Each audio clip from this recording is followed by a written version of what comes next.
உங்களுக்கு அமைதி உரித்தாக அன்பந்தர்களே, மரியன்னையின் ஓராண்டில் வீடியோ வழி விவிலிய வாசிப்பு திட்டத்தின் 204ஆம் நாளுக்கு உங்களை அன்புடன் வரவேற்கிறோம். இன்றைக்கி நம்ம எசையா புத்தகத்தில் புதிய ஒரு பகுதியை நம்ம துவங்க போகிறோம். 28, 29 அதிகாரங்கள். அதாவது நம்ம ஏற்கனவே 13லேருந்து 27 அதிகாரங்கள் வரைக்கும் எசையா புத்தகத்தில் என்ன வாசித்தோம்? இஸ்ரேலினுடைய எதிரிகளுக்கு எதிராகவும் எருசலேமுக்கும் எதிராகவும் ஆண்டவர் உரைத்த அந்த இறை வாக்குகள் அதெல்லாம் நம்ம பார்த்தோம். ஸோ அது முடித்ததுக்கப்புறம் ஜென்ரலாக மொத்த உலகத்திற்கும் ஆண்டவர் தண்டனை தீர்ப்பை கொண்டு வரதை குறித்தெல்லாம் நம்ம பார்த்தோம். ஸோ இப்போ நம்ம என்ன பார்க்க போகிறோம் அப்படின்னாக்கா 28லேருந்து 35 வரைக்கும் மோஸ்ட்டாக இப்போ உடனடியாக அந்த காலகட்டத்தில் இது எப்போ எழுதப்பட்டது? 8ஆம் நூற்றாண்டில் எழுதப்பட்டது இல்லையா? அப்படின்னா கிமு 700களில் இஸ்ரேலும் யூதாவும் சந்தித்த மிகப்பெரிய எதிரி அசிரியா நாடினுடைய ஆதிக்கம். அந்த சாம்ராஜ்யத்தினுடைய அந்த ஆதிக்கத்திற்கு எதிராக. ஸோ அந்த டைமில் நடந்த அந்த இறை வாக்குகளை பற்றி, அவங்க வழியாக ஆண்டவர் எப்படி இஸ்ரேலை தண்டிக்க போகிறார் அப்படின்றதெல்லாம் நீ நம்ம பார்ப்போம். ஸோ அதனால் ஆண்டவர் இன்றைக்கி பாருங்கள், இறைவாக்கு முதல்ல எஃப்ராயிமே அப்படின்னு சொல்லுவார். எஃப்ராயிம் அப்படின்றப்ப நமக்கு நன்றாக தெரியும், யோசேப்பினுடைய 2 மகன்களில் ஒருவர். ஸோ எஃப்ராயிம் அப்படின்னு சொல்லி இந்த மாதிரி எசேயா புத்தகத்தில் இல்லை பழைய ஏற்பாட்டில் நம்ம வாசித்தோம் அப்படின்னா அது எதை குறிக்குன்னா, வடக்கில் இருக்கக்கூடிய அந்த 10 குலங்களையுமே குறிக்கும். வெறும் எஃப்ராயிம் குலத்தை மட்டும் குறிக்காது. வடக்கில் இருக்கக்கூடிய இஸ்ரேல் தேசம் ஃபுல்லாக, தெற்கில் இருக்கக்கூடிய யூதாவை குறிக்காது. ஸோ அந்த 10 குலங்களை குறிக்கக்கூடிய தான் எஃப்ராயிம். அதனால் நம்ம அப்படி தான் அதை பார்க்கணும்.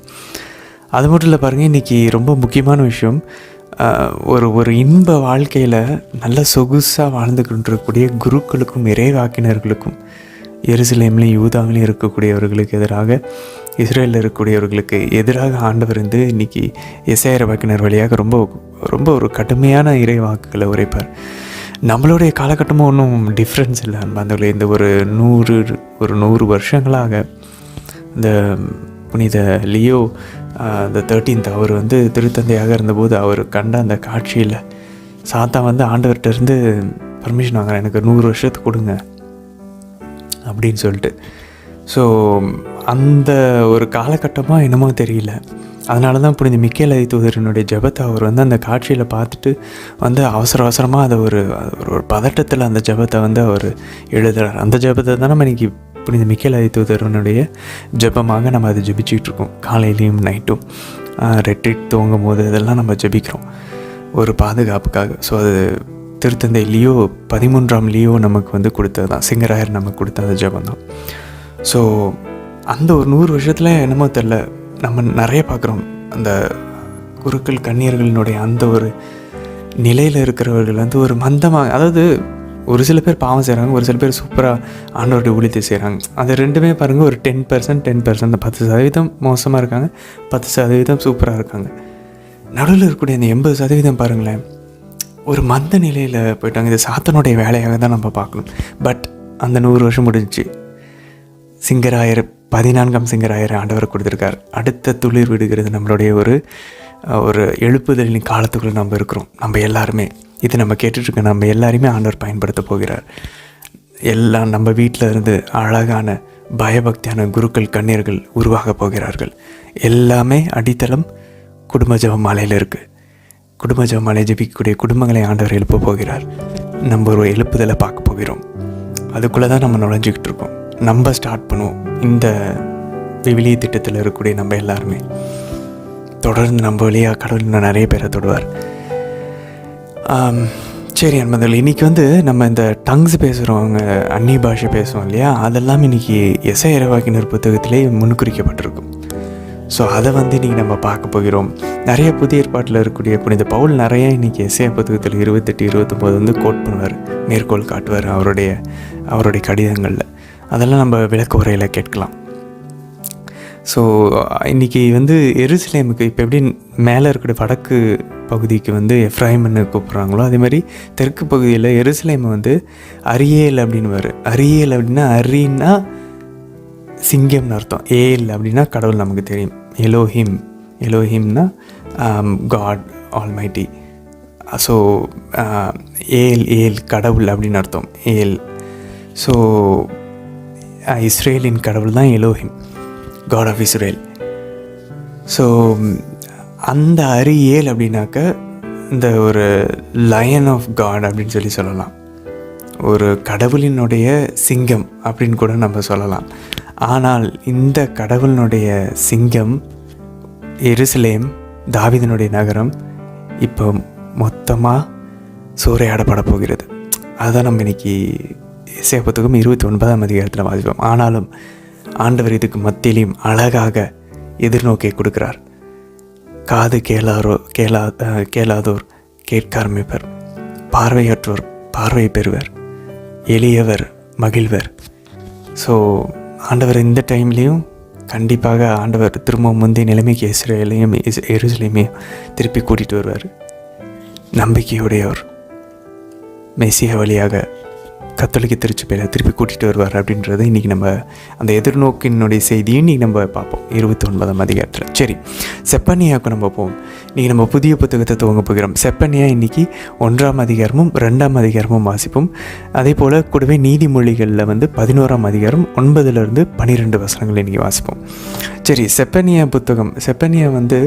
ஆக்சுவலாக பார்த்தோம் அப்படின்னாக்கா வழக்கம் போல் அவரை நிறைய நமக்கு அவரை பற்றி தெரியாது பர்சனலாக. பட் ஆனால் இவர் கொஞ்சம் தனித்துவம் வாய்ந்தவர். ஏன் தெரியுமா? இவர் தாவீதின் வழிமரபில் வரக்கூடியவர். அதாவது எசேக்கியா மன்னன் பார்த்தோம் இல்லையா, அவருடைய கொள்ளு கிரேட் கிராண்ட்சன், கொள்ளு பேரன். ஸோ இவர் எந்த காலத்தில் பணி புரிஞ்சார், இறைவாக்கினராக இருந்தார் அப்படின்னாக்கா செப்பனியா யோசியா அரசராக இருந்தபோது. யோசியா அரசர் தான் ரொம்ப நல்ல அரசர், நம்ம நல்லா பார்த்தோம். தாவீதுக்கு அடுத்தபடியாக இவர் ஒருத்தர் தான் ஃபைனலாக கடைசி வரைக்கும் ஓரளவு நல்லவராக இருந்தவர். ஸோ இவருடைய காலத்தில் பணி செஞ்சவர் இவர். இந்த புத்தகத்தை 3 பிரிவுகளாக பிரிக்கலாம். மொத்தமே இருக்கிறது 3 அதிகாரம் தான், அதை 3ஆக பிரிக்கிறாங்க. ஸோ முதல் அதிகாரம் பார்த்தோம் அப்படின்னாக்கா அதை ஆண்டவருடைய நாள் வருகிறது, அதை பற்றி பேசுவார். 2வது அதிகாரம் பார்த்தோன்னாக்கா நாடுகளுக்கும் நகரங்களுக்கும் எதிராக, யூதாவுக்கும் எருசலேமுக்கும் எதிராக தண்டனை தீர்ப்பு வரதை பற்றி. ஸோ ஆண்டவருடைய நாள் வருது, அடுத்து தண்டனை தீர்ப்பு. 3வது திருப்பி நாடுகளையும் எருசலேமையும் ஆண்டவர் முந்தைய நிலைக்கு திருப்புவார் அப்படின்ற அந்த ஒரு எதிர்நோக்கின் செய்தியும் கொடுக்குது. வழக்கம் போல் எல்லா இறைவாக்கினர் இதை சொல்லுவாங்க, ஆண்டவருடைய நாள் வரும், மனம் திரும்புங்க, தண்டனை தீர்ப்பு வருது, ஆண்டவர் உங்களை தண்டித்தாலும் திரும்பவும் உங்களை பழைய நிலைமை கூட்டிகிட்டு வருவார். ஸோ அதான் நம்ம பார்ப்போம்.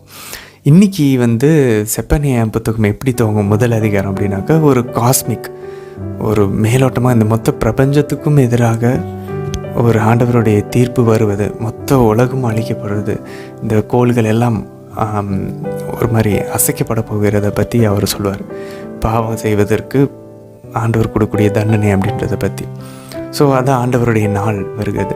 நம்ம இறையில் அறிஞர்கள் சொன்னாங்க, இந்த டே ஆஃப் த லார்ட், ஆண்டவருடைய நாள் அப்படின்றது எல்லா இறைவாக்கினர்களும் சொல்லுவாங்க. ஆக்சுவலாக அது என்னவான்னு தெரியுமான்னு யூதர்களுடைய அந்த கால அட்டவணையில் பார்த்தோன்னா இது பாஸ்கா திருவிழா, முதற்கனிகளினுடைய திருவிழா, வாரங்களின் விழா, எக்காலத்தின் விழா, யாம் கிப்பூர் அப்படின்னாக்கா அந்த பாவ கழுவை போக்கும் நாள், டே ஆஃப் அட்டான்மெண்ட். அதுக்கப்புறம் கூடார திருவிழா. இப்படி திருவிழாக்களை தான் யூதர்கள் ஆண்டவரின் நாள்னு சொல்லிட்டு இருந்தாங்களாம். இதை எடுத்து இறைவாக்கினர்கள் ஆண்டவருடைய நாள் வரப்போகிறதுன்றத, நீங்கள் இந்த திருவிழாக்களெல்லாம் கொண்டாடல, ஆண்டவருக்கு நீங்கள் கொண்டாடல, இப்போ ஆண்டவருடைய நாள் வரும், அது உங்களுக்கு திருவிழாவாக இருக்காது, அது தண்டனை தீர்ப்பாக இருக்கும் அப்படின்னாங்க. So they are reversing the day of lord. Day of the lord, ஆண்டவரின் நாள்ன்றது ஆசீர்வாதத்தின் நாள். ஆனால் அதை இவங்க பாவத்தினால எப்படி மாற்றிட்டாங்க, தண்டனை தீர்ப்பின் நாளாக மாற்றிட்டாங்க. ஸோ அதை தான் எல்லா இறைவாக்கினர்களும் இந்த ஆண்டவரின் நாள் சொல்கிறாங்களாம். எவ்வளோ அழகாக நமக்கு இறையியல் அறிஞர்கள் கற்றுத்தராங்க பாருங்களேன். ஸோ அவருடைய கோபத்தை கொட்டக்கூடிய நாளாக அது மாறிவிட்டது. ஸோ அதை இன்றைக்கி நம்ம பார்ப்போம். ஆண்டவரின் நாள் தான் முதல் அதிகாரம். 2வது அதிகாரத்தில் பார்த்தோம் அப்படின்னாக்க எல்லா இறைவாக்கினர்களை போல் அவர் தண்டனை தீர்ப்பை பற்றி, குறிப்பாக யூதா, எருசலேம், பிலிஸ்தியர்கள், மோவாபியர்கள், அம்மோனியர்கள், எத்தோப்பியர்கள், அசிரியர்கள், இவங்களுக்கு எதிரான தண்டனை தீர்ப்பை பற்றி இன்றைக்கி அவர் கூறுவார். அதெல்லாம் இன்றைக்கி நம்ம வாசிப்போம். சரி அன்பர்களே, இன்றைய தினத்திற்கான விலைவாசி பகுதிக்குள்ளே நம்ம ஜெபத்தோடு இணையலாம். தந்தை, மகன், தூய ஆவியாரின் பெயராலே ஆமேன். தந்தை யாவே இறைவனை அழைத்து ஜெபிப்போம். அருள் நிறைந்த அன்னை மரியே வாழ்க, ஆண்டவரும் உடனே, பெண்களுக்குள் ஆசை பெற்றவர் நீரே அம்மா. உம்முடைய எதிர்வயிற்றின் கனியாகிய இயேசு கிறிஸ்துவும் ஆசை பெற்றவரே. புனித அன்னை மரியே, இறைவனின் தாயே, பாவிகளாய் இருக்கிற எங்களுக்காக இப்பொழுதும் எங்கள் இறப்பின் வேலையிலும் வேண்டிக் கொள்ளும் அம்மா. ஆமேன். ஆண்டவர் இயேசுவை அழைத்து ஜெபிப்போம். அருள் நிறைந்த அன்னை மரியே வாழ்க. ஆண்டவரும் உடனே. பெண்களுக்குள் ஆசை பெற்றவர் நீரே அம்மா. உம்முடைய எதிர்வயிற்றின் கனியாகிய இயேசு கிறிஸ்துவும் ஆசை பெற்றவரே. புனித அன்னை மரியே, இறைவனின் தாயே, பாவிகளாய் இருக்கிற எங்களுக்காக இப்பொழுதும் எங்கள் இறப்பின் வேலையிலும் வேண்டிக் கொள்ளும் அம்மா. ஆமேன். தூய ஆவியானவரை அழைத்து ஜெபிப்போம். அருள் நிறைந்த அன்னை மரியே வாழ்க. ஆண்டவரும் உடனே. பெண்களுக்குள் ஆசை பெற்றவர் நீரே அம்மா. உம்முடைய திருவயிற்றின் கனியாகிய இயேசு கிறிஸ்துவும் ஆசை பெற்றவரே. புனித அன்னை மரியே, இறைவனின் தாயே, பாவிகளாய் இருக்கிற எங்களுக்காக இப்பொழுதும் எங்கள் இறப்பின் வேலையிலும் வேண்டிக் கொள்ளும் அம்மா. ஆமேன். எசாயா ஆகமம் அதிகாரம் 28. எப்ராயிமின் குடிவெறியரின் மாண்புமிகு மணிமுடிக்கு ஐயோ கேடு. வாடுகின்ற மலராய் அதன் மேன்மைமிகு எழில் குலைகின்றதே. பள்ளத்தாக்கில் அது அமைந்துள்ளதே. நறுமணம் பூசிய தலைவர்கள் மதுமயக்கத்தால் வீழ்ந்து கிடக்கின்றனரே. இதோ ஆற்றலும் வலிமையும் மிக்கோன் என் தலைவரிடம் உள்ளான். அவன் கல்மழையென அழிக்கும் புயலென கரைபுரண்டோடும் பெருவெள்ளமென வந்து தன் கைவன்மையால் அதை தரையில் வீழ்த்துவான். எப்ராயிம் குடிவெறியரின் மாண்புமிகு மணிமுடி கால்களால் மிதிக்கப்படும். வாடுகின்ற மலராய் அதன் மேன்மைமிகு எழில் குலைகின்றது. நறுமணம் பூசிய தலைவர்கள் வீழ்ந்து கிடக்கின்றனர். இது கோடைக்காலம் வருமுன் பழுத்த அத்திப்பழம் போலாகும். அதை காண்பவன் தன் கைக்கு எட்டியதும் அதை விழுங்கிவிடுவான். அந்நாளில் படைகளின் ஆண்டவரே தம் மக்களுள் எஞ்சியோருக்கு எழில்மிகு மணிமுடியாகவும் மாண்புமிகு மகுடமாகவும் இருப்பார். நீதி வழங்க அமர்வோனுக்கு நீதியின் உணர்வாகவும் நகர வாயிலை தாக்குவோர் புறமுதுகிடுமாறு போராடுவோர்க்கு ஆற்றலாகவும் அவர் இருப்பார்.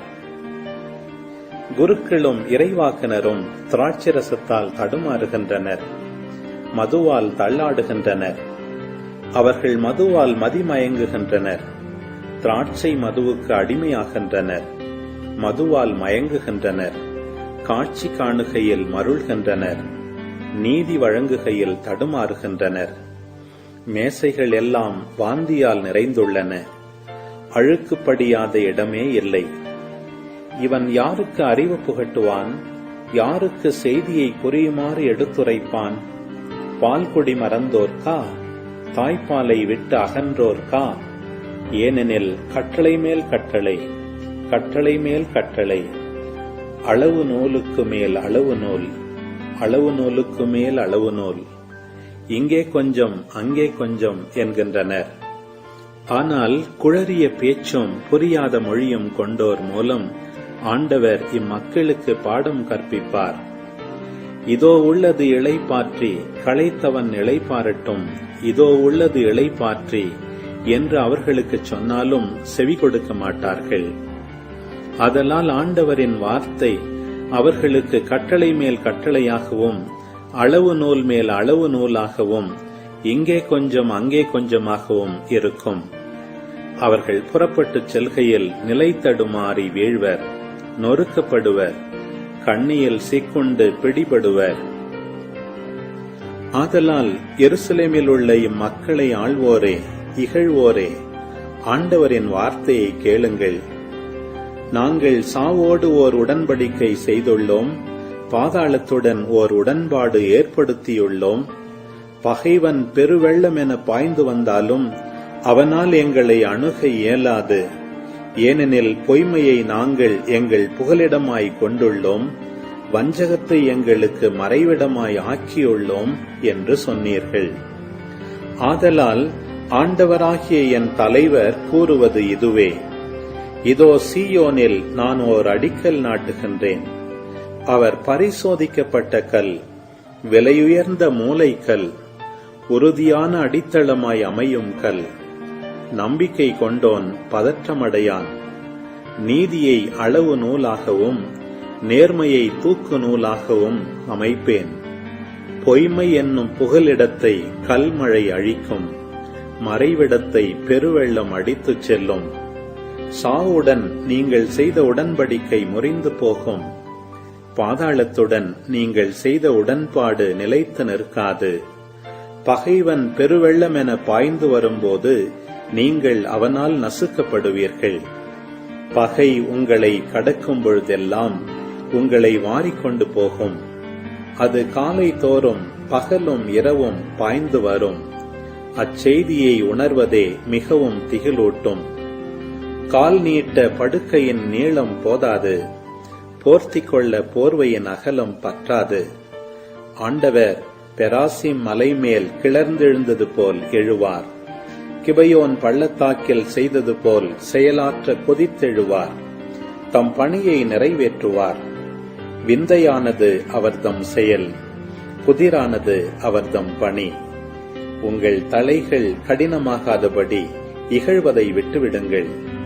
ஏனெனில் நாடு முழுவதையும் அழித்தொழிக்குமாறு படைகளின் ஆண்டவராகிய என் தலைவர் இட்ட ஆணையை நான் கேட்டேன்.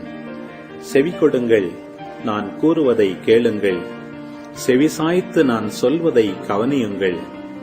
விதைப்பதற்கென உழுபவர்கள் நாள்தோறும் உழுது கொண்டிருப்பார்களா? நிலத்தை நாள்தோறும் கிளறி பரம்படிப்பார்களா? அதன் மேற்பரப்பை சமமாக்கிய பின் உளுந்தை தூவி சீரகத்தை விதைப்பார்களென்றோ? வார்கோதுமையை கோதுமை பாத்திகளிலும் தானியங்களை ஓரங்களில் உரிய இடத்திலும் விதைப்பார்களென்றோ? இந்த நடைமுறையை அவர்கள் கற்றுக்கொள்கின்றார்கள். அவர்களின் கடவுள் அவர்களுக்கு கற்றுத்தருகின்றார். உளுந்து இருப்பு கோலால் அடிக்கப்படுவதில்லை. சீரகத்தின் மேல் வண்டி உருளை உருட்டப்படுவதில்லை. ஆனால் உளுந்து கோலாலும் சீரகம் தடியாலும் தட்டி அடிக்கப்படும். உணவுக்கான தானியத்தை யாரும் நொறுக்குவார்களா? இல்லை. அதை அவர்கள் இடைவிடாது போரடிப்பதில்லை. வண்டி உருளையையும் குதிரையையும் அதன் மேல் ஓட்டும்போது அதை அவர்கள் நொறுக்குவதில்லை. படைகளின் ஆண்டவரிடமிருந்து இந்த அறிவு வருகின்றது. அவர் திட்டமிடுவதில் வியப்புக்குரியவர், செயற்படுத்தும் அறிவில் சிறப்புக்குரியவர். எசாயா ஆகமம் அதிகாரம் 29. தாவீது பாசறை அமைத்த நகராகிய அரியேல், அரியேல், உனக்கு ஐயோ கேடு! ஆண்டிற்கு பின் ஆண்டு கடந்து வரட்டும். விழாக்கள் முறைமுறையாய் வந்து போகட்டும். அரியேலுக்கு நான் இடுக்கண் விளைவிப்பேன். அங்கு அழுகையும் புலம்பலும் நிறைந்திருக்கும். அரியேல் போலவே அது எனக்கு இருக்கும். உன்னை சுற்றிலும் பாசறை அமைப்பேன். உன்னை போர் கோபுரங்களால் சூழ்ந்து வளைப்பேன். உனக்கெதிராய் முற்றுகை தளங்களை எழுப்புவேன். தாழ்த்தப்பட்ட நீ தரையிலிருந்து பேசுவாய். நலிந்த உன் குரல் புழுதியிலிருந்து எழும்பும். உன் குரல் இறந்தவன் ஆவியின் ஒலி போல மண்ணிலிருந்து வெளிவரும். உன் பேச்சு புழுதிக்குள்ளிருந்து முணுமுணுக்கும். உன் பகைவனின் திரள் நுண்ணிய தூசி போல் இருக்கும். கொடியவர் கூட்டம் பறக்கும் பதர் போல் இருக்கும். இவை திடீரென்று ஒரு நொடியில் நிகழும். இடிமுழக்கம், நிலநடுக்கம், பேரிரைச்சல், சூறாவளி, புயல் காற்று விழுங்கும் நெருப்பு பிழம்பு ஆகியவற்றால் படைகளின் ஆண்டவர் உன்னை தண்டிப்பார். அரியேலுக்கு எதிராக போர் தொடுக்கும் திரளான வேற்றினத்தார் அனைவரும் அதற்கும் அதன் அரணுக்கும் எதிராக போரிட்டு அதை துன்புறுத்திய அனைவரும் கனவு போலும் கனவில் காணும் காட்சி போலும் மறைவர். பசியாயிருப்பவர் உண்பதாய் கனவு கண்டு விழித்தெழுந்து வெறும் வயிற்றினராய் வாடுவது போலும், தாகமாயிருப்பவர் நீர் அருந்துவதாய் கனா கண்டு விழித்தெழுந்து தீரா தாகத்தால் தவிப்பது போலும், சீயோன் மலை மேல் போர் தொடுக்கும் திரளான வேற்றினத்தார் அனைவரும் ஆவர். திகிலடையுங்கள், திகைத்து நில்லுங்கள், குருடரை போல் இருங்கள். பார்வையற்றவராகுங்கள், ஆனால் திராட்சரசத்தால் அல்ல. தடுமாறுங்கள், ஆனால் மதுவால் அல்ல. ஏனெனில் ஆழ்ந்த தூக்கம் தரும் ஆவியை ஆண்டவர் உங்கள் மீது அனுப்பியுள்ளார். இறைவாக்கினராகிய உங்கள் கண்களை மூடியுள்ளார். திருக்காட்சியாளராகிய உங்கள் பார்வையை மறைத்துள்ளார். ஆதலால் ஒவ்வொரு காட்சியும் உங்களுக்கு மூடி முத்திரையிடப்பட்ட ஏட்டுச் சுருளின் வார்த்தைகள் போல் ஆகும். எழுத்தறிந்த ஒருவரிடம் இதை படியும் என்றால் அவர் என்னால் இயலாது, இது மூடி முத்திரையிடப்பட்டுள்ளதே என்பார்.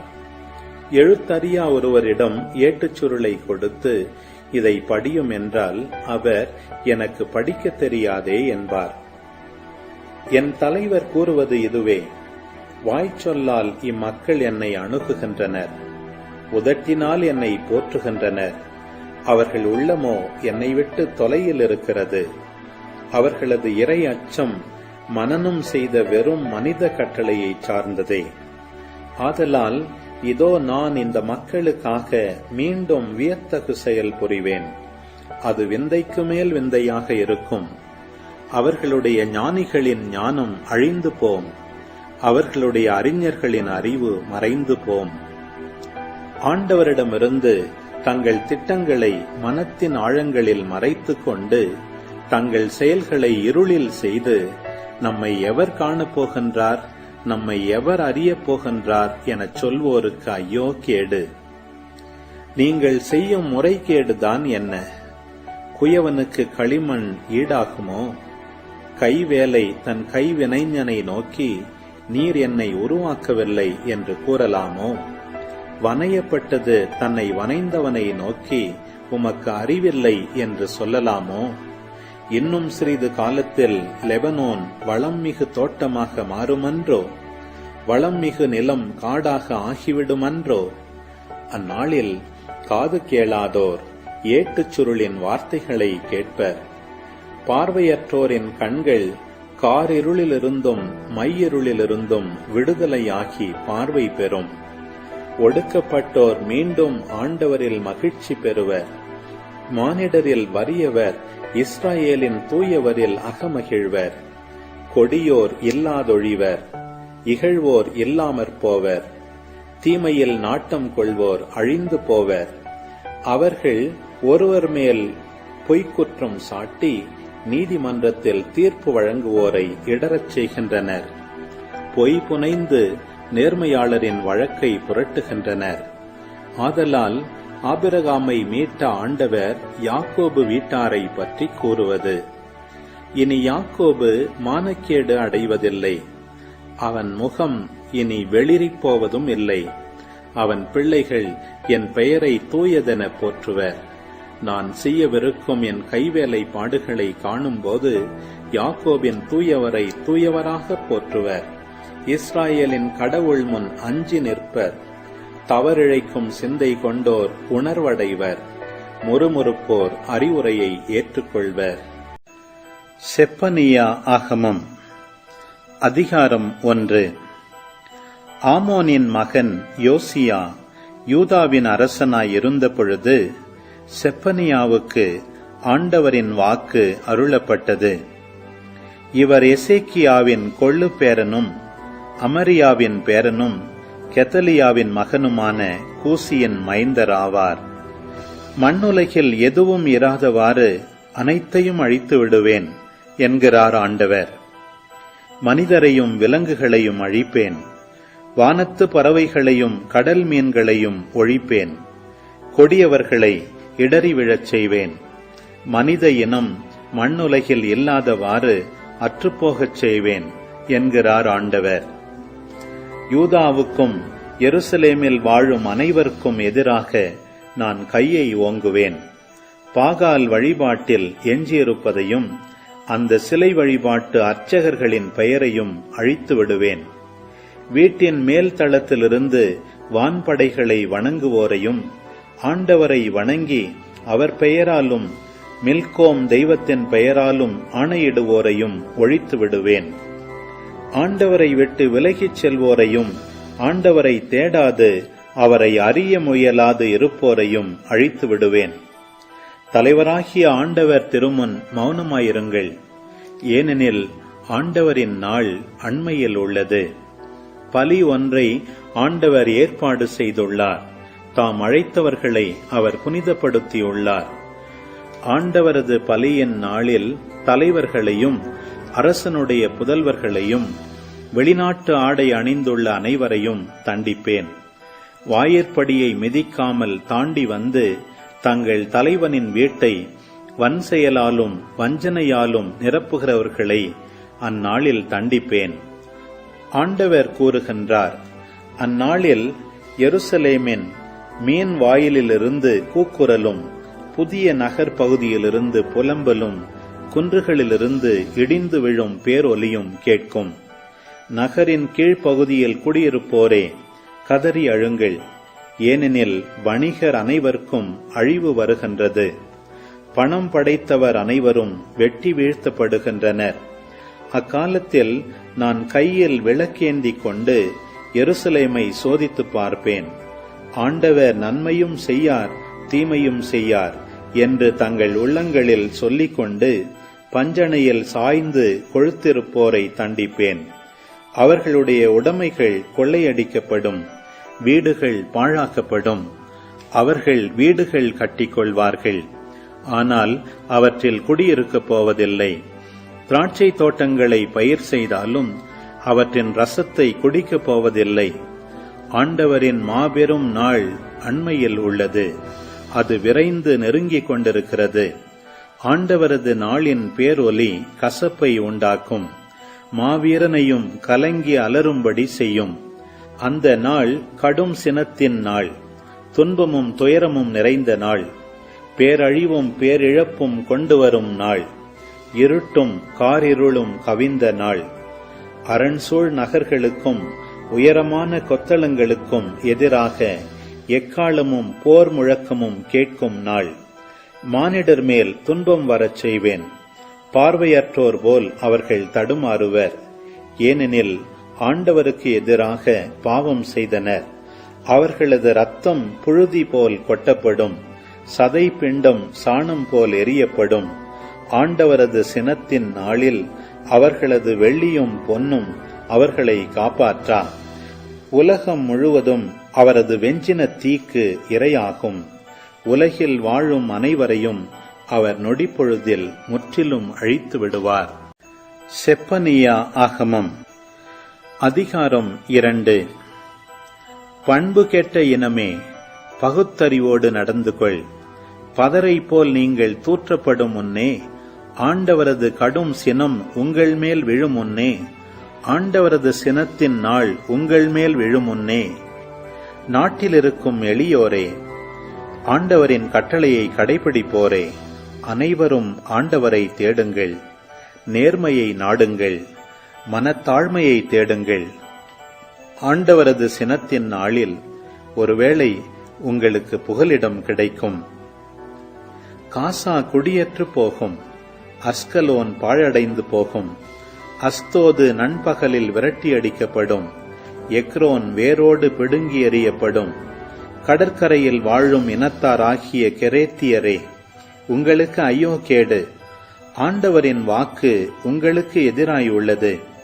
பெலிஸ்தியரின் நாடே, கானானே, எவனும் குடியிராதபடி நான் உன்னை அழித்து விடுவேன். இவ்வாறு அந்த கடற்கரை நாடு இடையரின் குடில்களுக்கும் ஆடுகளின் பட்டிகளுக்குமே ஏற்றதாகும். அந்த கடற்கரை யூதாவின் குடும்பத்தவருள் எஞ்சியிருப்போர்க்கு உடைமையாகும். அங்கே அவர்கள் தங்கள் ஆடுகளை மேய்த்து மாலையில் அஸ்கலோன் வீடுகளில் படுத்திருப்பார்கள். ஏனெனில் அவர்களுடைய கடவுளாகிய ஆண்டவர் அவர்கள் மீது அக்கறை கொண்டு முன்னைய நன்னிலைக்கு அவர்களை உயர்த்துவார். மோவாபின் பழிப்புரைகளையும் அம்மோனியரின் வசைமொழிகளையும் நான் கேட்டேன். அவர்கள் என் மக்களை இழித்துரைத்து அவர்களின் நாட்டு எல்லைகளை குறித்து வீம்பு பேசியதையும் நான் கேட்டேன். ஆதலால் படைகளின் ஆண்டவரும் இஸ்ரவேலின் வாழும் கடவுளுமாகிய நான் ஆணையிட்டு கூறுகின்றேன், மோவாபு சோதோமை போல் ஆகும், அம்மோனியர் கொமோராவை போல் ஆவர். இது உறுதி.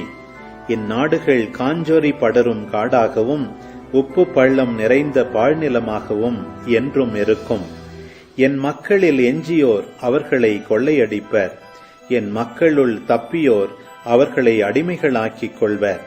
அவர்களுடைய இருமாப்புக்கு கிடைக்கும் பயன் இதுவே. ஏனெனில் படைகளின் ஆண்டவருடைய மக்களுக்கு எதிராக அவர்கள் பழித்துரைத்தார்கள், வீம்பு பேசினார்கள். ஆண்டவர் அவர்களை அச்சமுறச் செய்வார். நாட்டின் தெய்வங்களை எல்லாம் ஆற்றல் குன்றி போகச் செய்வார். வேற்றினத்தார் அனைவரும் அவரவர் தம் தீவுகளில் இருந்து கொண்டு அவரையே வணங்குவர்.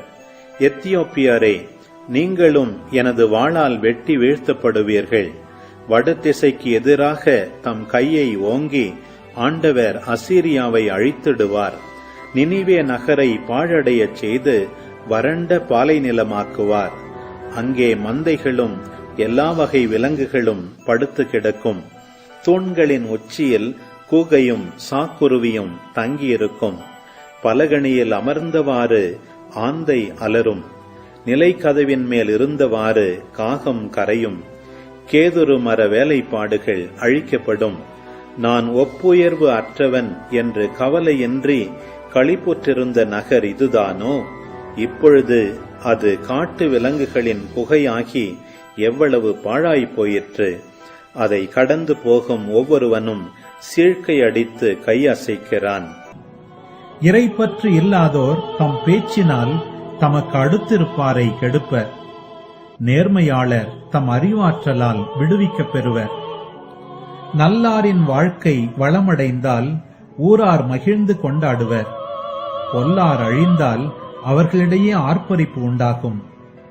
நேர்மையாளரின் ஆசியாலே நகர் வளர்ந்தோங்கும். பொல்லாரின் கபட பேச்சாலே அது இடிந்தழியும். அடுத்திருப்போரை இகழ்தல் மதிக்கெட்டோரின் செயல். நாவடக்கம் விவேகமுள்ளோரின் பண்பு. ஆமேன். ஆண்டவரே, இந்த நாளுக்கான இந்த அழகான இறைவார்த்தை பகுதிகளுக்காக நன்றி செலுத்துகிறோம் அப்பா. ஆண்டவரே, நீங்கள் எங்களுடைய மூளைக்கல்லாக இருக்கணுங்க. ஆண்டவரே, எங்களுடைய கிறிஸ்தவ விசுவாசம் எங்களுடைய வாழ்வினுடைய அடித்தளமாகவும் நீங்கள் எங்களுடைய மூளைக்கல்லாகவும் இருக்கணும் அப்பா. எங்களுடைய உலக நாட்டங்கள்லேருந்து, எங்களுடைய சுய விருப்பங்கள்லேருந்து நாங்கள் விடுதலை பெற்று எங்களுடைய விருப்பம் உங்களுடைய விருப்பத்தோடு இணைக்கப்படணும். அவர் wills should be united with your will, Lord.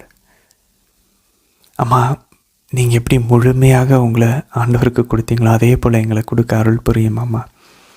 எங்கள் வாழ்க்கையினுடைய கடமைகள், எங்கள் வாழ்க்கையில் இருக்கக்கூடிய எல்லா சவால்களையும் நாங்கள் சந்திக்கும் அதே நேரத்தில் எங்களுடைய முதல் கடமை ஆண்டவரை நாங்கள் தெரிந்து கொள்ளணும், ஆண்டவரை நாங்கள் அன்பு செய்யணும். அதுக்கப்புறம் தான் எல்லாமே எங்கள் வாழ்க்கையில் வருன்ற இந்த ஆழமான ஒரு ஞானத்தை எங்களுக்கு தந்துடணும் அம்மா. இனி இந்த வாழ்க்கையை பயந்து கொண்டு படபடப்போட உலகத்தில் உயிரை காத்துக்கொள்ள வாழாமல் அதை ஆண்டவருக்காக இழக்கக்கூடிய அளவுக்கு இதயத்தை உலகத்தின் பற்றுதலிருந்து விடுதலை செய்தள்ளும் அம்மா. தந்தை, மகன், தூய ஆவியாரின் பெயராலே ஆமேன். அன்பார்ந்தவர்களே, இன்றைய தினத்திற்கான விளக்க உரைகளை போயிடலாம். இன்றைக்கி பாருங்கள், எசேயா புத்தகம் 28ஆம் அதிகாரம் 7ஆம் வசனத்தில் குருக்களும் இறைவாக்கிலர்களும் திராட்சை ரசத்தால் தடுமாறுகின்றனர், மதுவால் தள்ளாடுகின்றனர், அவர்கள் மதுவால் மயங்குகின்றனர், திராட்சை மதுவுக்கும் அடிமையாயிருக்கின்றனர். அன்பார்ந்தவர்களே, அவர்கள் காட்சி காணுகையில் மருளுகின்றனர், நீதி வழங்குகையில் தடுமாறுகின்றனர். அன்பார்ந்தவர்களே, நம்ம ஏற்கனவே பார்த்தோம், அந்த ஒரு காலகட்டத்தில் தான் நம்மளும் இப்போ இருக்கிறோம். But God is bringing renewal. ஆண்டவர் எழுப்புதலை கொண்டு வந்துக்கிட்டு இருக்காரு. நம்மளுடைய குடும்பங்களை நம்ம தயாரிக்கணும். நம்ம பிள்ளைங்களை ஆண்டவருக்காக கொடுக்க மனமும் அந்த ஒரு மனசு நமக்கு வரணும். அந்த ஆறால உள்ளம் நமக்காக வச்சுக்கக்கூடாது. குடும்ப ஜபமாலை ஸ்டார்ட் பண்ணி பிள்ளைங்களை பக்தியை வளர்த்து இந்த உலகத்தில் ஒரு மாற்றத்தை கொண்டு வரதுக்கு அவங்கள அனுமதிக்கணும். குருக்கள், கன்னியர்கள், நம்மளுடைய ஜபமும் தேவைப்படுது. ஏன்னா சாத்தா அவங்கள தான் ஃபுல்லாக சோதிச்சுக்கிட்டு இருக்கான், மந்தமாக்கிட்டான். பாவம் செய்ய வைக்க முடியலனாலும் வல்லமையை ப்ரீச் பண்ண, வல்லமையை ஊழியம் செய்ய விடாத மாதிரி மந்தமாக்கி கொண்டிருக்கிறான்.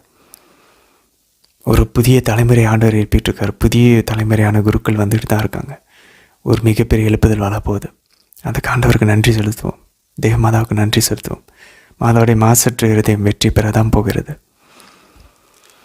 சரி, 28ஆம் அதிகாரம் 11-12 வசனங்கள் பாருங்கள்.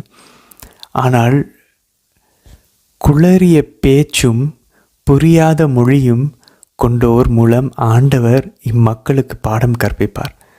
இதோ உள்ளது இலைப்பாற்றி,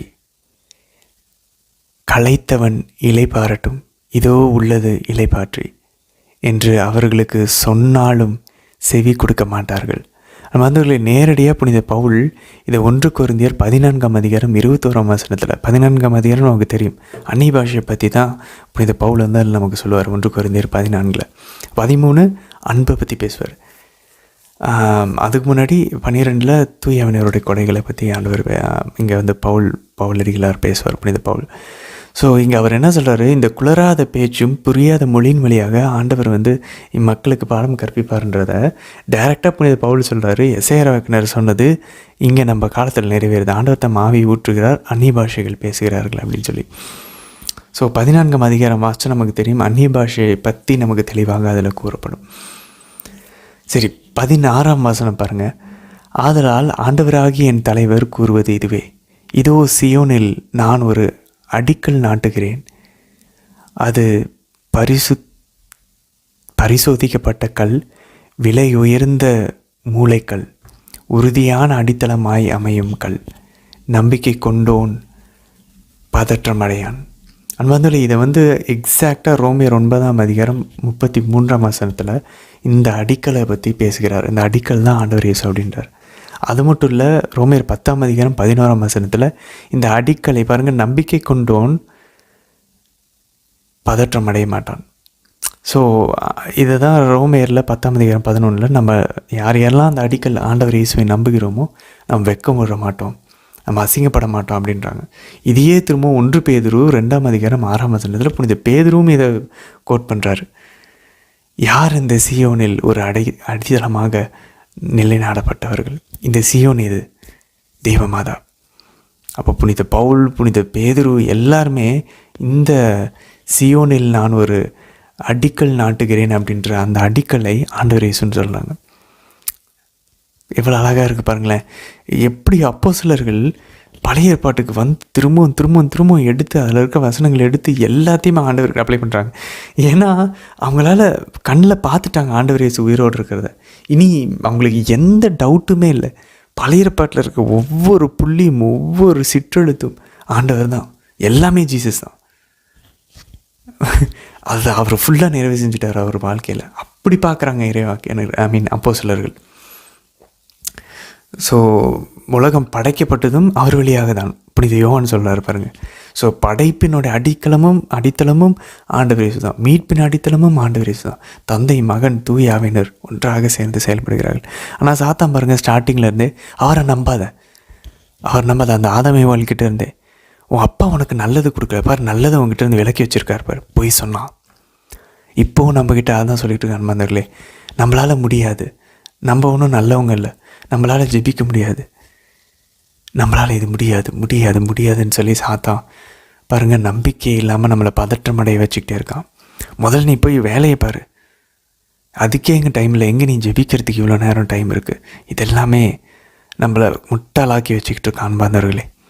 அவருக்கு டைம் கொடுத்தோம், அவர் நம்ம டைமை சேர்த்து கொடுப்பார்.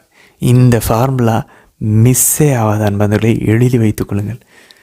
இந்த மாண்பர் சொல்கிறது போல் இது என் ரத்தத்தில் கூட எழுதி தரேன். நம்ம அவருக்கு டைம் கொடுத்தோன்னா நம்ம டைமை அவர் பெருக்கி தரார். தேவையில்லாமல் எங்கேயாச்சும் தப்பாக போய் சுற்றி வரதெல்லாம் ஆண்டவர் தெளிவாக வழி நடத்தி முடிச்சு கொடுத்துட்டு போயிட்டே இருப்பார். அதுக்கப்புறம் பாருங்கள் 10ஆம் வசனம், எத்தனை புதிய ஏற்பாட்டில் மேற்கோள் காட்டுகிறார் பாருங்கள் புனித பவுல் அப்போஸ்தலர்கள். எசேயா 29ஆம் அதிகாரம் 10ஆம் வசனத்தில் பாருங்கள், ஏனெனில் ஆழ்ந்த தூக்கம் தரும் ஆவியை ஆண்டவர் உங்கள் மீது அனுப்பியுள்ளார். யார்? இஸ்ரேல் மக்கள் மீது. இறைவாக்கினராகிய உங்கள் கண்களை மூடியுள்ளார். திருக்காட்சியாளர்களாகிய உங்கள் பார்வையை மறைத்துள்ளார். இதை புனித பவுல் ரோமேர் 11ஆம் அதிகாரம் 8ஆம் வசனத்தில் சொல்கிறாரு. இஸ்ரேல் மக்கள் வந்து தந்தை கொடுத்த அந்த உடன்படிக்கையெல்லாம் அவங்க வந்து புறக்கணித்தாங்க. ஏன்னா அதுக்கு அவர் இதை சொல்கிறாரு, இந்த வசனத்தை மேற்கோள் காட்டி, ஆண்டவர் உங்களுக்கு ஒரு ஆழ்ந்த தூக்கத்தை உங்கள் உள்ளத்தை கடினப்படுத்தியிருக்காரு. ஸோ அவர் அதே நேரத்தில் இணைச்சட்டம் 29ஆம் அதிகாரம் 4ஆம் வசனத்தையும் அவர் கோட் பண்ணுறாரு, மேற்கோள் காட்டுறாரு.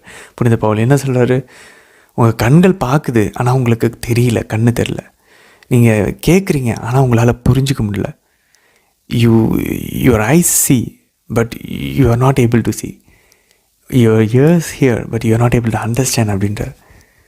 அந்த அடையாளங்கள் அற்புதங்கள்லாம் நீங்கள் பார்த்தீங்க, ஆனால் இது வரைக்கும் கடவுள் உங்களுக்கு புரிந்து கொள்ளக்கூடிய அந்த மனநிலையை தரல.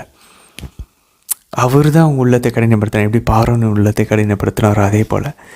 ஸோ இதை ரோமேர் 11:8 சொல்கிறாரு, யூதர்கள் அந்த ஆண்டவர் கொடுத்த உடன்படிக்கையை புறக்கணித்தாங்க. ஆண்டவர் அந்த உடன்படிக்கை எல்லா உலகத்தினுடைய பிரினத்தவர்களோடு சேர்ந்தாங்க. அப்போ புனித பவுல் என்ன சொல்கிறாரு, நம்ம வந்து அப்போது ஆண்டவர் செய்கிறது என்ன தப்பு தானே. ஒரு சில பேர் அவரை கடினப்படுத்தி வெளியே கொடுக்குறாரு. அப்படி இல்லை, அவர் அழகாக சொல்கிறாரு, யூதர்கள் புறக்கணிச்சதனுடைய எஃபெக்டே இவ்வளோ மீட்னா அவங்க இப்போ ஏற்றுக்கிட்டாங்கன்னா இன்னும் எவ்வளோ பெரிய மீட்பு வரும் பாருங்கள் அப்படின்றார். அவர் அப்படி சொல்கிறாரு, அவர் அப்படி பார்க்குறாரு புனித பவுல். புறக்கணிச்சதோடைய எஃபெக்டே மீட்பு மொத்த உலகத்துக்கு வந்துச்சுன்னா யூதர்கள் ஏற்றுக்கிட்டாங்கன்னா எவ்வளோ வரும், ஏற்றுக்குங்க அப்படின்றார். இப்போ சரி, 13ஆம் வசனம் பாருங்கள் அன்பர்களே. டைரெக்டாக ஆண்டவர் இயேசுவித மத்தேயு 15ஆம் அதிகாரம் 7-9 வசனங்களிலும் மார்க் 7ஆம் அதிகாரத்திலையும் கோட் பண்ணுறாரு. பிரிந்து போன சகோதரர்களும் நம்மை ஜெபமாலை ஜெபிக்கிறதுக்கு எதிராக இந்த வசனத்தை தான் சொல்லுவாங்க. என்ன வசனம்? எஸ்ஐயா 29:13. வாய்ச்சொல்லால் இம்மக்கள் என்னை அணுகுகின்றனர், உதட்டுகளினால் என்னை போற்றுகின்றனர், அவர்கள் உள்ளமோ என்னை விட்டு தொலையில் இருக்கிறது, அவர்களது இரையச்சம் மனனம் செய்து வெறும் மனித கட்டளையை சார்ந்ததே. அப்போ பாருங்களேன் அன்பர்களே, ஆண்டவர் எவ்வளோ தெளிவாக சொல்ல பாருங்க. நம்ம உதட்டினால தான் அவரை போற்றி கொண்டு இருக்கிறோமா, உள்ளம் நம்மளை அவரை விட்டு வெகு தொலைவில் இருக்கான். இதை எப்படி டெஸ்ட் பண்ணலாம் அன்பர்களே? நம்ம வந்து புனித அவளே தெரசா சொல்கிறாங்க, ஒரு நாளைக்கு மினிமம் 2 மணி நேரமாவது ஜெபிக்க ஒதுக்கணும் அப்படின்றாங்க. நம்ம ஆண்டவரை ஃபஸ்ட்டு வச்சுருக்கோமா? எல்லா விஷயத்துலையும் யோசிச்சு பார்ப்போம் அன்பர்களே. நம்ம மாதாவுக்கு நம்மளே முழுமையாக அர்ப்பணிச்சுட்டு ஜெபமாலை ஜெபிக்க ஆரம்பித்தோன்னா நமக்கு தெரியும் நம்ம உள்ளம் எவ்வளோ விஷயங்களுக்கு பின்னாடி ஓடிட்டுருக்கு தெரியுமா அன்பர்களே. நம்ம செய்கிற எல்லா விஷயங்களுக்கு பின்னாடியும் ஏதாச்சும் ஒரு சுயநலம் இருக்கிறது, ஏதாச்சும் ஒரு சுய பெருமைகள் அதில் இருக்குது, ஏதாச்சும் ஒரு பொறாமைகள் அதில் இருக்குது, ஒரு என்ன சொல்கிற ஒரு பயம், ஒரு பதட்டம், கடவுள் மீது இல்லாத நம்பிக்கை இல்லாத ஒரு தன்மைகளை ஆழமாக போய் பார்த்தோம் நண்பர்களே தெரியும். அது ஆயர் பிஷப் பேரன் சொல்லுவார். நான் ஏற்கனவே நிறைய முறை கிட்ட சொல்லியிருக்கேன். நம்ம கடவுள் பக்கம் நம்ம காரை நம்ம திருப்புறோன்னு வச்சுக்கோங்களேன், அப்போ அந்த கண்ணாடியிலே பார்த்தோன்னா தூசுகள் நிறையா தெரியும். பஸ்ஸு கண்ணாடியெல்லாம் பாருங்களேன், சூரிய ஒளி எதிர்நோக்கி போகும்போது தான் அதில் இருக்க தூசுகள் தெரியும். சூரிய ஒளி நமக்கு பின்னாடி இருந்துச்சுன்னு வச்சுக்கோங்களேன், கண்ணாடியெல்லாம் அப்படி க்ளீனாக இருக்கிற மாதிரி தெரியும். அப்படி தான் ஆவியானவர் உள்ளே வரும்போது ஆண்டவர் இயேசு நற்செய்தி சொல்லுவார், அவர் பாவத்தை குறித்து நமக்கு உணர்த்தி தருவார். நம்ம மாதா கிட்ட ஜெபமாலையில் ஜெபிச்சு கிட்ட நெருங்க ஆவியானவர் வந்து நம்ம செய்கிற சின்ன சின்ன விஷயங்களுக்கு பின்னாடி இருக்கக்கூடிய நம்மளுடைய நோக்கங்களை வெளிப்படுத்துவார். அதுதான் டிஃப்ரென்ஸ் அன்பர்களே. ஸோ நம்ம இதயம் வந்து கடவுள்கிட்ட இருக்குன்னா நம்ம நோக்கம் எல்லாமே for the love of God. புனிதர்கள் என்ன தெரியுமா சொல்கிறாங்க, நான் செம்மையாக பரிகாரம் பண்ணேன், செம்மையாக உடலில் வருத்தினேன், ஆனால் எதுக்கு தெரியுமா, அதில் இன்னமும் என்கிட்ட பர்ஃபெக்டாக கடவுள் மேலான அன்புனால நான் அது செய்யலை, நான் ஏதாவது பெற்றுக்கொள்ளணுங்கிறதுக்காக செஞ்சேன் அப்படின்றாங்க. ஆண்டவருமே கூட பாருங்கள், முதல் சனிக்கிழமை பக்தி செய்கிறோம், ஆனால் அது வந்து மாதாவுடைய இதயத்தை உண்மையாலுமே ஆறுதல் படுத்துங்கிறதுக்காக செய்ய மாட்டேங்கிறோமா. எனக்கு மாதா வந்து வாக்குலை கொடுத்துருக்காங்க, 5 முறை செஞ்சோன்னா நான் வந்து விடுதலை பெறுவேன், நான் மீட்பு வந்து மாதா உறுதி செய்வாங்க அப்படின்னு இருக்காங்க. அதுக்காக பண்ணுறோமா? எல்லா பக்தி முயற்சியில் கூட பாருங்களேன், ஸ்பிரிச்சுவாலிட்டியில் கூட ஒரு செல்ஃபிஷ்னஸ் இருக்குது. புனிதர்கள் அந்த டெப்த்துக்கு போகிறாங்க அன்பாந்தர்களே. இவ்வளோ ஆழமாக நம்மளும் போய் நம்ம மனசை சோதிச்சு பார்க்கணும். நான் ஜெபமாலை ஜெபிக்கிறேன், நான் பைபிள் வாசிக்கிறேன், இதுக்கு பின்னாடி என்ன நோக்கம், நான் ஏன் இதெல்லாம் பண்ணிகிட்ருக்கேன், நான் ஏன் இதெல்லாம் பண்ண மாட்டேங்கிறேன், நோக்கம் இது நம்ம கரெக்டாக ஃபார் லவ் ஆஃப் காட், கடவுள் மீதான அன்பு, அவர் எனக்காக எவ்வளோ பர்சனலாக என் வாழ்க்கையில் செஞ்சுருக்காரு, வரலாறு அவர் இறங்கி வந்து அவர் உயிரை கொடுத்துருக்காரு. இந்த 2 விஷயம் போதும் நம்ம சேஞ்ச் ஆகிறதுக்கு. நம்ம உதட்டினால ஜெபமாலை ஜெபிக்க மாட்டேங்கிறோம். அப்படி ஃபாஸ்ட்டாக ட்ரெயின் ஸ்பீடில், எக்ஸ்ப்ரெஸ் ஸ்பீடில் நம்ம வந்து ஜெபமாலை ஜெபிக்கிறோன்னா உதட்டளவில் தான் ஜெபிச்சிட்ருக்கோம். பொறுமையாக மனசில் தியானிச்சு. இப்போ இந்த அவிலா தெரசா சொல்கிறாங்க, அவங்களுக்கு வந்து தியானிக்கவே வராதான். அவங்க ஒரு படத்தை இமேஜின் பண்ணிக்குவாங்க. கெத்செமனி தோட்டம்னா கெத்செமனி தோட்டத்தில் ஆண்டவர் இருக்க மாதிரி இமேஜின் பண்ணி ரொம்ப கஷ்டப்பட்டு தான் அவங்களும் தியானிச்சு ஜெபமாலை ஜெபிச்சிருக்காங்க. பட் அதுக்கப்புறம் பாருங்கள், அவங்க ட்ரை பண்ண கடவுள் அருள் கொடுத்து மிஸ்டிசிசமில் அவங்க மிகப்பெரிய ஒரு முனைவராக இருக்கிறாங்க. டாக்டர் ஆஃப் த சர்ச்சாக இருக்கிறாங்க, திருச்சுவின் பண்டிதராக இருக்கிறாங்க. அப்படி உயர்ந்திருக்காங்க. ஸோ அவங்களும் நம்மளை மாதிரி கஷ்டப்பட்டுருக்காங்க தியானிக்க முடியாமல் தான். ஆனால் போய் அவங்க என்ன தெரியுமா சொல்லாங்க, 2 மணி நேரம் உட்காருவேன், முடியுதோ முடியலையோ உட்காருவேன் ஜபத்தில். பல வருஷமாக அப்படி உட்காந்துருக்காங்க நண்பர்களே, கிட்டத்தட்ட 18-20 வருஷமாக. அதுக்கப்புறம் ஆண்டவர் கொடுத்துருக்காரு பாருங்கள், அவ்வளோ காட்சிகள், அவ்வளோ ஆறுதல்கள், கான்சலேஷன்ஸ். ஜபத்தில் சேஞ்ச் ஆச்சு அவங்க லைஃபு. அந்த ஃபாத்திமா 3 பிள்ளைங்க பாருங்கள், எப்பயுமே விளையாட்டு பிள்ளைங்க, சின்ன பிள்ளைங்கள்ல. அதனால் ஜெபமாலை ஜெபிக்கும்போது 6 மாரி சொல்லிட்டு வேகமாக 53 முடிச்சுட்டு விளையாட ஓடிடுவாங்களாம். ஆனால் மாதவ இன்னைக்கு காட்சியில் பார்த்தாங்களோ, அதுக்கப்புறத்துலேருந்து முழு அருளிருந்த மாதிரியே ஜெபத்தையும் பொறுமையாக ஜெபிச்சாங்களாம். லூர்தில் புனித பெர்னதேத் அம்மா எப்பயுமே ஜெபமாலை ஜெபிப்பேன் பிதாசன் பரிசுத்தாவின் பேரால் நம்ம சொல்லிட்டு போயிட்டே இருக்கோம்ல. இல்லை, மாதா எப்படி தெரியுமா சிலுவை அடையாளம் வரைஞ்சாங்களாம்? அவ்வளோ கிரேஸ்ஃபுல்லாக, அவ்வளோ பொறுமையாக வரைஞ்சாங்களாம். தந்தை, மகன், தூய ஆவியாரின் பெயராலே ஆமேன் அப்படின்னு சொல்லி அவ்வளோ பொறுமையாக அதை வரைஞ்சாங்களாம். அதை பார்த்த புனித பெர்னதேத் யாராவது அதுக்கப்புறம் அவங்க கூட ஜெபமாலை ஜெபிக்கும் போது வேகமாக சிலுவை அடையாளம் வரைஞ்சிட்டு போனாங்கன்னா வெயிட் பண்ணி ஏன் இப்படி ஃபாஸ்ட்டாக போடுறேன்னு சொல்லிட்டு மாதா எவ்வளோ பொறுமையாக பண்ணுவாங்க தெரியுமான்னு சொல்லி பொறுமையாக போடுவாங்களாம் பிதாசுதன். அன்பர்களே, நம்ம உண்மையிலேயே ஆண்டவரோட மாதாவோட தொடர்பில் வரோன்னா இந்த மாற்றங்கள்லாம் நம்மளுடைய ஜெபத்தில் வரணும். அதுக்காகவே கேட்போம் அந்த அருளை. மாதாவை பார்த்ததுக்கப்புறம் அவங்களோட ஜெப வாழ்க்கை மாறினுச்சு. இப்படி சூசை தந்தையும் நமக்கு இதில் உதவி செய்வார். அவரையும் நம்ம இதை கேட்கலாம். இப்படி அவளே தெரசா சொல்கிறாங்க, ஜெபிக்க தெரியலையா இப்படி சூசை தந்தைகிட்ட கேளுங்க. நம்ம மாதாவோட பிள்ளையாக இருக்கோமா, அவரும் நமக்கு கொடுப்பார். மாதாவோடைய பிள்ளைக்கும் மாதாவுக்கும் அவர் தான் பார்த்துக்கிட்டார். இப்போவும் நமக்கும் அவர் தான் பார்த்துக்குவார். ஆனால் கடவுள் பாருங்கள், நம்ம இப்படி உதட்டளவில் தூரமாக இருந்தோம், நம்ம அவர்கிட்ட தேடி வந்தோம், அவர் நம்மளை விட மாட்டார். அவர் நமக்கு உதவி செய்வார். பாருங்கள், அடுத்த வசனம் பாருங்கள், 14ஆம் வசனம், எசாயா 29ஆம் அதிகாரத்தில், ஆதலால் இதோ நான் இந்த மக்களுக்காக மீண்டும் வியத்தகு செயல்களை புரிவேன்.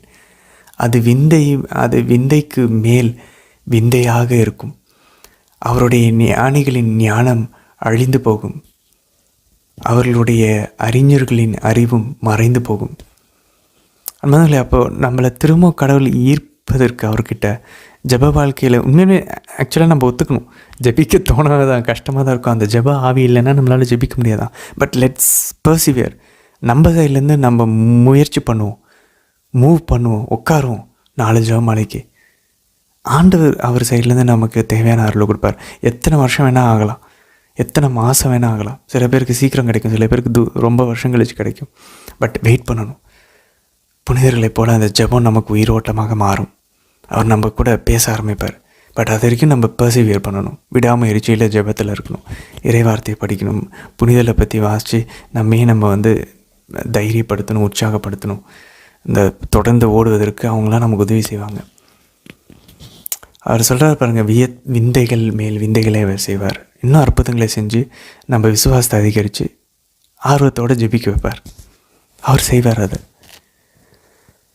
புனித பவுல் இந்த வசனத்தை 1 கொரிந்தியர் 1ஆம் அதிகாரம் 18-21 வசனங்களை சொல்கிறார்.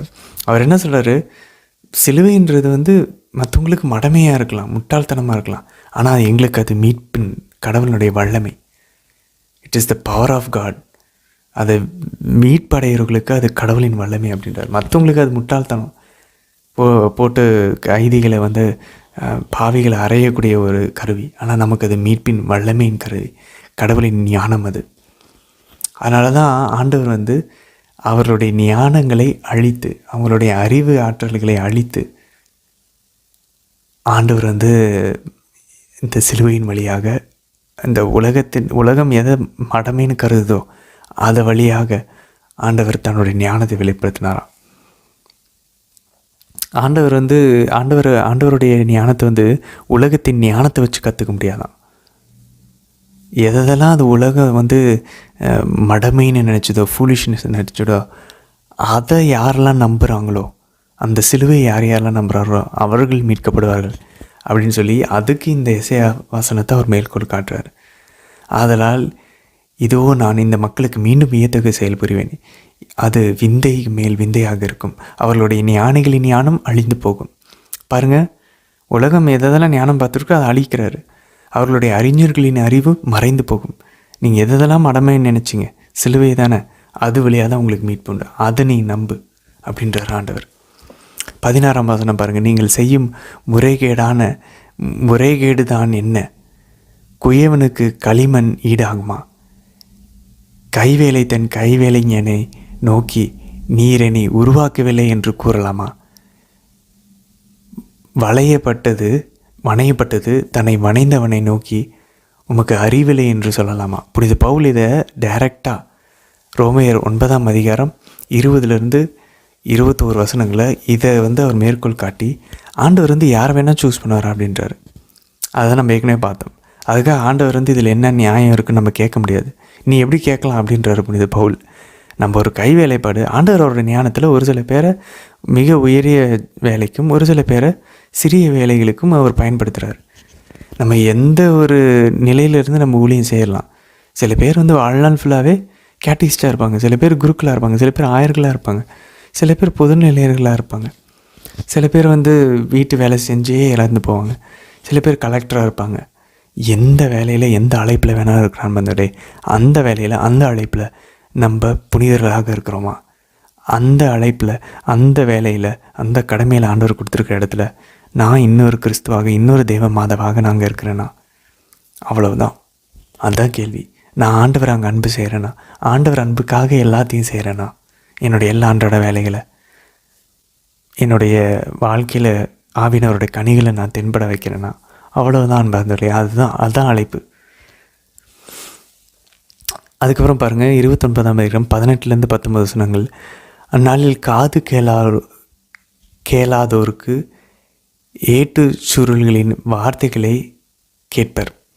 பார்வையற்றோரின் கண்கள் காரிருளிலிருந்தும் மெய்யிருளிலிருந்தும் விடுதலையாகி பார்வை பெறும். ஒடுக்கப்பட்டோர் மீண்டும் ஆண்டவரின் மகிழ்ச்சியை பெறுவர். மானிடரின் வறியவரில் இஸ்ரேலின் தூயவரில் அகமகிழ்வர். பாருங்கள் நண்பர்களே, இது கிட்டத்தட்ட எசேயா 35ஆம் அதிகாரமும் 61ஆம் அதிகாரத்தில் நம்ம வாசிப்போம். பார்வையற்றோர் பார்வை பெறுவர், காது கேளாதோர் கேட்க ஆரம்பிப்பார். இது எல்லாத்தையும் டைரெக்டாக இதை ஆண்டவர் இயேசு அதுக்கப்புறம் கோட் பண்ணுவார். இது இன்றைக்கி அவருடைய நாட்களில் நிறைவேறுது அப்படின்னு சொல்லி, ஆண்டவர் இயேசு நாளில். சரி, செப்பனியாவுக்குள்ளே போகலாம். இன்றைக்கி பாருங்கள், செப்பனியாவில் 1ஆம் அதிகாரம் 7ஆம் வசனத்தில், ஏனெனில் ஆண்டவரின் நாள் அண்மையில் உள்ளது. இதான் நம்ம பேசுகிறோம். அந்த ஆண்டவரின் நாள், பலி ஒன்றை ஆண்டவர் ஏற்பாடு செய்துள்ளார், தாம் அழைத்தவர்களை அவர் புனிதப்படுத்துகிறார். நண்பர்களே, இந்த பலி என்னது? ஆடு மாடுகளை பலி செஞ்சு அதை ஆண்டவர் முன்பாக குடும்பமாக உட்காந்து உண்டு மகிழணும்னு ஆண்டவர் விரும்பினார். அதை நம்ம செய்யலை. அல்டிமேட்டாக அந்த பலி இப்போ யார் தெரியுமா? மக்களே பலியாக போகிறார்கள். ஆண்டவர் ஒரு பலி ஏற்பாடு செஞ்சுருக்கார். அவரோட நாள் அண்மையில் வந்தது. அதுக்கப்புறம் பாருங்கள், 12ஆம் வசனத்தில், அக்காலத்தில் நான் கையில் விளக்கேந்தி கொண்டு எருசலேமை சோதித்து பார்ப்பேன். மந்தங்களுக்கு கடவுள் எருசலேமை மட்டும் இல்லை, நம்மளுடைய உடலிலும் ஆன்மாவிலும் இதே போல தான் சோதித்து பார்க்குறார். ஆண்டவர் நன்மையும் செய்யார் தீமையும் செய்யார் என்று தங்கள் உள்ளங்களில் சொல்லிக்கொண்டு பஞ்சனையில் சாய்ந்து கொளுத்திருப்போரை தண்டிப்பேன். மந்தங்களே, இந்த உலகத்தில் இப்போ நடந்துட்டுருக்க மிகப்பெரிய பிரச்சனை இதுதான். ஆண்டவர் என்ன பண்ணுறாரு? நல்லவனும் நல்லா தான் இருக்கிறான், கெட்டவனும் நல்லா தான் இருக்கிறான். நல்லவனுக்கும் கெட்டது வருது, கெட்டவனுக்கும் கெட்டது வருது. இதில் எங்கே ஆண்டவர் இருக்காருன்னு சொல்லி மேலோட்டமாக பார்த்துட்டு போகிறவங்க இருக்காங்க அன்பார்ந்தவர்களே. அவங்க எல்லாருமே அவங்க சொல்கிறதுலாம் கரெக்டு தான். நல்லா பஞ்சநிலைப்படுது கொளுத்து போய் தான் இருக்கிறாங்க.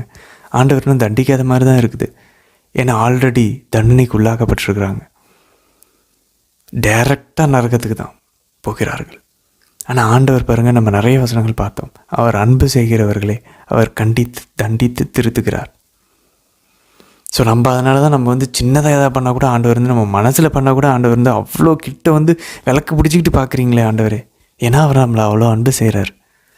இப்போ அது கஷ்டமாக இருக்கலாம், ஆனால் அந்த நம்ம பாருங்கள், இப்போ அந்த பயிற்சி வந்து கஷ்டமாக இருக்கலாம், ஆனால் நம்ம ட்ரெயின் ஆகிட்டோம் புனிதர்களை போல தான் சந்தோஷமான ஒரு வாழ்க்கை இருக்கும். பட் அதுக்கு நம்மளை அனுமதிக்கணும். நம்ம ஆண்டவரை அவர் சோதித்து பார்த்து நமக்குள்ளே இருக்கக்கூடிய இந்த தீமையான எண்ணங்களை எடுத்து போட்டு உள்ளத்தினால ஆண்டவர் அன்பு சேவிக்கணும், உதட்டுனால அல்ல அப்படின்றத நம்ம எஸ்ஐ 29:13 வந்தது போல் நம்ம மாறணும், உள்ளம் மாற்றப்படணும். செப்பனியா 2ஆம் அதிகாரம் 3ஆம் வசனத்தில் பாருங்கள், நாட்டில் இருக்கும் எளியோரே, ஆண்டவரின் கட்டளையை கடைபிடிப்போரே, அனைவரும் ஆண்டவரை தேடுங்கள், நேர்மையை நாடுங்கள், மனத்தாழ்மையை தேடுங்கள், ஆண்டவரது சினத்தின் நாளில் ஒருவேளை உங்களுக்கு புகலிடம் கிடைக்கலாம். நம்ம என்ன பண்ணணும்னு ஆண்டவர் இங்கே தெளிவாக சொல்லிட்டார். நாளைக்கும் பாருங்கள், நம்ம இதே 3ஆம் அதிகாரத்தில் 12-13 வசனத்தில் செப்பனியால் திரும்ப வாசிப்போம். மனத்தாழ்மை உள்ளவர்கள், எளியோர், இவங்களை பற்றி ஆண்டவர் பேசுகிறார். பாருங்கள், இதுதான் பாருங்கள், திருச்சபை வந்து பொது காலத்தினுடைய 4ஆம் ஞாயிறில் ஏ ஆண்டில் வந்து பார்த்தோம் அப்படின்னாக்கா, மத்தேயு 5ஆம் அதிகாரம் 1-12 ஆண்டவருடைய மலை பிரசங்கம் இருக்குது தெரியுமா, ஏழையரின் உள்ளத்தோர் பேறு பெற்றோர். அந்த இடத்துல இந்த வசனத்தை செப்பனியாவினுடைய வாசகத்தை வைக்கிறாங்களாம் அந்த திருப்பலியின் போது. அப்போ பாருங்களேன், இதுக்கும் அதுக்கு இருக்கிற தொடர்பு வந்து நமக்கு திருச்சபை காட்டுது. ஏழையரின் உள்ளத்தோர், மனத்தாழ்மை உள்ளோர், ஆண்டவரை தேடுங்கள், உங்களுக்கு அந்த நாளில் புகலிடம் கிடைக்கும். ஸோ நம்மளும் அல்டிமேட்டாக இந்த ஏழையரின் உள்ளத்தோராக இருக்கணும். எதுவோடையுமே அட்டாச்சாக இல்லாமல் ஏழைகளாக நம்மளுடைய உள்ளம் இருக்கணும். அப்போது நம்ம கையில் இருக்கிற பணத்தை ஆண்டவருக்காக, ஆண்டவருடைய விருப்பப்படி செலவு பண்ணுவோம். நம்ம வீட்டுக்கே ஒரு பொருள் வாங்குறதுனாலும் ஆண்டவருக்கு அதில் விருப்பம் இருக்கான்னு கேட்டு செய்யணும். இல்லை என்னுடைய சுயநலத்துக்காக, என்னுடைய ஒழுங்கற்ற ஆசைகளுக்காக நான் வாங்குறேன்னா, எந்த பொருளாக இருந்தாலும் சரி, அது என் பிள்ளைக்காக இருக்கலாம், என் அம்மா அப்பாவுக்காக இருக்கலாம், அது உண்மையிலே தேவையா? இல்லை நான் ஒருவேளை இதை வாங்கிட்டு சொகுசாக இருந்துருவேனா? இல்லை இதை ஆண்டவர் விரும்புகிறாரா? ஜெபிச்சு கேட்கலாம். ஸோ இந்த ஏழையரின் உள்ளத்தோர், இந்த மனத்தாழ்மையுடையவர் எல்லாத்தையும் அந்த நாட்களில் மீட்கப்படுவாங்க அப்படின்னு சொல்லி இங்கே செப்பனியா இறைவாக்கினர் சொல்கிறார். அந்த நாள் இது ஆண்டவர் இயேசுவின் நாள். ஆண்டவர் இயேசுவை சுற்றி மனத்தாழ்மை உள்ளோர், ஏழையோர், வறியோர், இவங்க எல்லாம் ஆண்டவர் இயேசுவை சுற்றி ஆண்டவர் வந்து ஒன்றாக சேர்க்கிறார். யார் யாரெல்லாம் மெசியாவை நம்புகிறார்களோ அவங்க எல்லாம் இந்த ஏழையர்கள், வறியோர், மனத்தாழ்மையுடையோர், இவங்களெல்லாம் ஒன்றா சேர்த்து இஸ்ரேலினுடைய அந்த எஞ்சிய பிள்ளைகள், ரெமனன்ஸ் ஆஃப் இஸ்ரேல், இதுதான் கத்தோலிக்க திருச்சபையை ஆண்டவர் உருவாக்குகிறார். எவ்வளோ அழகாக இருக்குது பாருங்கள் அன்பர்களே. நீங்கள் நீதிமொழிகளில் பாருங்கள் 11ஆம் அதிகாரம் 12ஆம் வசனத்தில், அடித்திருப்போரை இகழ்தல் மதிகேடோரின் செயல், ஆனால் நாவடக்கம் விவேகமுள்ளோரின் பண்பு. நண்பர்களே, நம்ம ஒரு சில பேர் இந்த மட்டம் தட்டக்கூடிய ஒரு பழக்கம் உண்டு. புனித பவுல் அழகாக பிலிப்பியர் 2ஆம் அதிகாரத்தில் சொல்லுவார், எப்பயுமே மனத்தாழ்மையோடு மற்றவர்களை நம்மை விட உயர்வாக கருத வேண்டும் அப்படின்னு சொல்கிறார். மற்றவர்களுடைய ஆசைகளையும் விருப்பங்களையும் நிறைவேற்றுவதில் நம்ம ரொம்ப கவனமாக இருக்கணும் அப்படின்றார். நம்மளுடைய ஆசைகள் விருப்பங்களை நிறைவேற்றாதீங்க அப்படின்றார். அப்போ அடுத்திருப்போரை இகழ்தல் அப்படின்னா அவங்கள வந்து இலக்காரமாக பேசுகிறது, அவங்கள வந்து உனக்கெல்லாம் அதெல்லாம் தெரியலன்னு சொல்லி ஒரு மாதிரி அவங்கள வந்து சிறுமைப்படுத்தி பேசுகிறது, இது வந்து மதிக்கேட ஒரு செய்யலாம். அப்படின்னா நமக்கு மூளை இல்லை, மற்றவங்கள மட்டம் தட்டி ஐயோ, வேலை செய்கிற இடங்களில் நம்ம எத்தனை பேர் இதை பார்க்குறோம் பாருங்களே, எத்தனை பேர் நம்ம இதை சந்திச்சுக்கிட்டு இருக்கோம். வேலை செய்கிற இடத்துல ஒருத்தரை இன்னொருத்தர் போட்டு கொடுத்து தான் மேலே வராங்க. இப்படிப்பட்ட ஒரு உலகத்தில் வாழ்கிறோம். அவங்கள மாறி மட்டும் வாழ்ந்துடவே கூடாது அன்பர்களே. அவங்க வாயினால் இந்த மாதிரி பண்ணி பொழைக்கலாம்னு நினைக்கிறாங்க. நம்ம நேர்மையாக இருந்து எவ்வளோ துன்பங்கள் இருந்தாலும் சகிச்சுக்கொள்வோம். ஒரு நாள் ஆண்டவர் உயர்த்துவார். ஆண்டவர் நம்ம சார்பில் நிற்பார். நீ என்ன வேணால் பண்ணிட்டு போ, நான் நேர்மையாக இருப்பேன், நான் உன்னை பற்றி எதுவுமே சொல்ல மாட்டேன், உனக்காக ஜெபிப்பேன். அந்த ஒரு தூய்மையான உள்ளத்தோட, நம்ம கிறிஸ்துவ பண்புகளோட நம்ம வேலை செய்கிற இடத்துலையோ இல்லை எங்கே நம்மளை இப்படி சுற்றி இருக்கிறவங்க தவறாக நடந்தாலும் அன்பந்தவர்களே, நம்ம அவங்களுக்கு மேலே திருப்பி அன்பு தான் காட்டணும். ஆண்டவராக தான் சொல்லியிருக்காரு. அப்படி பண்ணி பார்ப்போன்னா ஆண்டவர் நம்ம பக்கம் நிற்பார், நம்மளை கண்டிப்பாக உயர்த்துவார். சரி நண்பர்களே, நம்ம தொடர்ந்து பயணிக்கலாம். நாளை தினத்திற்கான வீடியோவில் சந்திக்கலாம். ஆமேன்.